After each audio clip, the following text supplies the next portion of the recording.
আজকে আপনার তেরাঙ্গা যাত্রা হচ্ছে, এদিকে নেতাজি সুভাষচন্দ্র বোসকে, যে নেতাজি সুভাষচন্দ্র বোসকে ভয় পেয়ে আজকে ব্রিটিশ পালাতে বাধ্য হয়েছিল। আপনারা ইতিহাস পড়েছেন, জেনেছেন যে ব্রিটিশ পালাতে ভয় পেয়েছে, তার জন্য ভারতবর্ষের স্বাধীনতা দিতে বাধ্য হয়েছিল। সেই নেতাজি সুভাষচন্দ্র বোসকে বারে বারে হেনস্থা করা হয়েছে।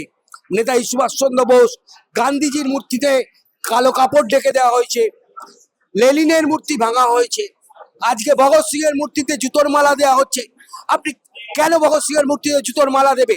আজকে বিজেপি স্বাধীনতা আন্দোলনে ওদের পূর্বসূরি কারাও কোনো অবদান ছিল বলতে পারবে? বলতে পারবে না। তাই আজকে আমরা বেঙ্গল ভলেন্টিয়ার্স থেকে এর তীব্র নিন্দা, ধিক্কার জানাচ্ছি।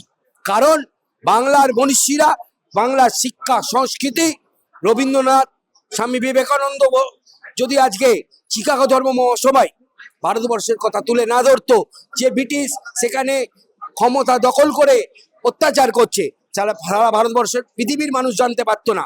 আজকে সেরকম অবস্থা এসছে।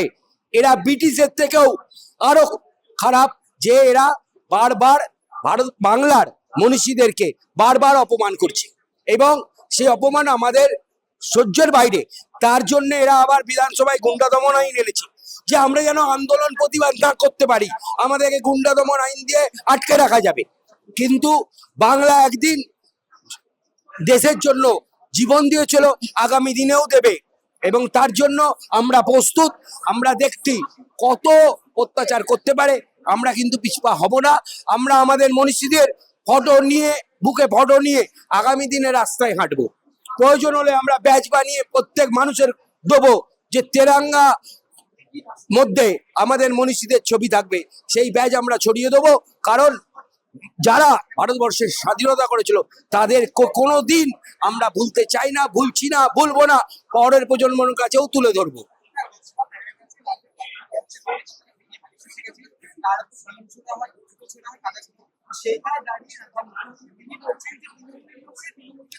একদম ভুল কথা।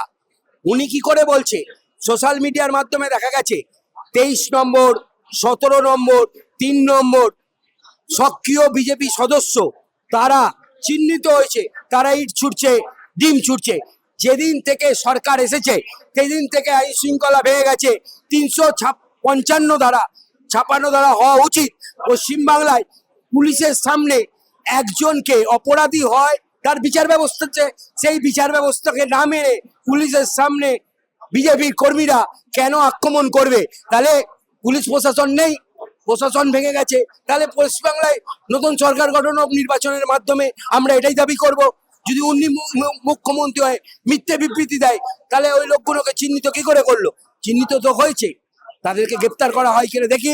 গুন্ডা দমন আইন উনি তৈরি করেছে, কি আইন তৈরি করেছে, তার মাধ্যমে সাজা পাক, আমরা এটাই চাইবো। এবং ভারতবর্ষের আজকে প্রত্যেকটা রাজ্যে ধিক্কার জানাচ্ছে মমতা ব্যানার্জির মতন একজন বর্ষিয়ান নেত্রীকে এইভাবে আক্রমণ করার জন্য। কারণ তিনি প্রাক্তন কেন্দ্রীয় মন্ত্রী, অনেকবার অনেক দপ্তরে ছিল, উনি রাজ্যের মুখ্যমন্ত্রী ছিল, এবং বর্ষিয়ান নেত্রী, তাকে অপমান, বাংলার মহিলাকে অপমান, বাংলার মা বোনেদের অপমান, তার আমরা তীব্র প্রতিবাদ জানাচ্ছি। প্রাক্তন মুখ্যমন্ত্রী, আপনারা সবাই জানেন রাজ্যে 15 বছর শাসনে ছিলেন। এরম ধরনের আমরা ফর দ্য লাস্ট 15 ইয়ার্স আমরা এরম ধরনের জিনিস কখনো দেখিনি। কারণ আমাদের লাস্ট 15 বছর একটা গণতন্ত্র, যেটাকে ডেমোক্রেসি আমরা বলি, সেই ডেমোক্রেসিটা আমাদের বজায় ছিল, এবং বিভিন্ন পার্টি বলুন, ক্যাডার বলুন, সবাই মিছিল করার একটা সুযোগ ছিল। তো সুতরাং মুখ্যমন্ত্রীর ওপর যে আঘাতটা, এটা গণতন্ত্রের একটা কালো দিন হিসেবে আমরা ডেফিনেটলি আমরা বলতে পারি। কারণ মুখ্যমন্ত্রীর ওপর যে আঘাত, এবং শুভেন্দু অধিকারী যেটা বারবার বলছেন যে উনি রেড ক্যাটাগরি সিকিউরিটি পান, কিন্তু আমার কথা হচ্ছে ওনার তো সিকিউরিটি যেগুলো ছিল সেগুলো তো প্রত্যাহার করে নেওয়া হয়েছিল। উনি তো কোনো এখনো জেড ক্যাটাগরি মানে সিকিউরিটি পান না, প্রথমত। এবং দ্বিতীয়ত যে কথাটা হচ্ছে, এটা একটা ন্যক্কারজনক ঘটনা আমাদের পশ্চিমবাংলার বুকে। আমরা চরমতম ধিক্কার জানাই, এবং যে কারেন্ট যে গভর্নমেন্ট, তাদের কাছে আমরা অনুরোধ করবো এরকম ধরনের জিনিস আপনারা দয়া করে করবেন না। উনি এখন একটা প্রাইভেট সিকিউরিটি পান, উনি মোটেও জেড ক্যাটাগরি সিকিউরিটি পান না। মুখ্যমন্ত্রী শুভেন্দু অধিকারী বারবার ধরে এটাকে প্রেস কনফারেন্স করে, হালি শহরের মতন জায়গায় বারবার ওনাকে প্রেস কনফারেন্স করতে হচ্ছে। কেন করতে হচ্ছে? শুধুমাত্র নিজেদের পিঠ বাঁচানোর জন্য। তো এই যে মুখ্যমন্ত্রীর ওপর যে আঘাতটা, আমরা কোনোভাবেই ভালো চোখে দেখছি না। এবং শুধু আমরা নয়, পশ্চিমবাংলার প্রত্যেকটা মানুষ এবং প্রত্যেকটা জনগণ এটাকে খুব বাজেভাবে দেখছে, এটুকু আমি বলতে পারি। এরকম ধরনের জিনিসগুলো বন্ধ হোক আগামী দিনে, এটুকুই আমাদের কাম্য।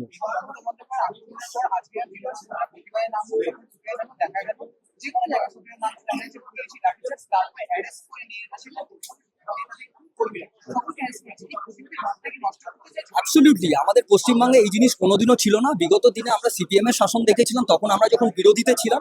আজকে মাঝে যখন আমরা ক্ষমতায় ছিলাম, তখনও আমরা মানে বিরোধীদের কোনোদিনও এই জিনিস আমরা অন্তত করিনি।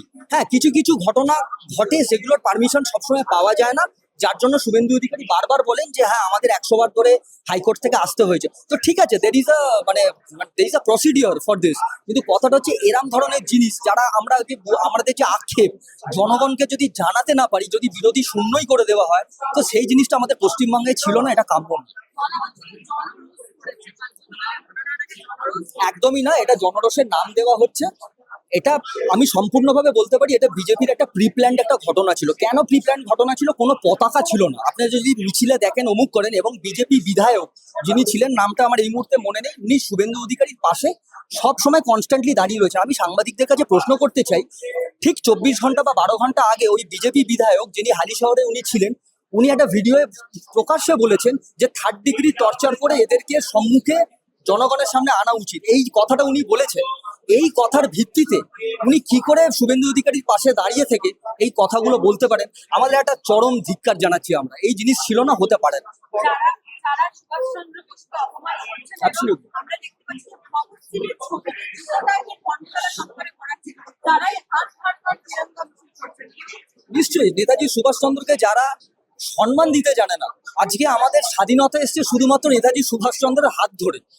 আজকে শ্যামাপ্রসাদকে ডেফিনেটলি আমরা সম্মান করি, কিন্তু আমরা কখনো তাদেরকে ক্লাসিফিকেশন বা কোনো ক্যাটাগরাইজেশন করছি না। সবাই যে যার জায়গায় সবাই সম্মানিত, কিন্তু নেতাজি সুভাষচন্দ্র এমন একটা ব্যক্তিত্ব, এমন একটা জাতীয়তাবাদ, সেটা সারা আমাদের বাংলা কেন তথা দেশ সারা বিশ্ব সম্মান করে।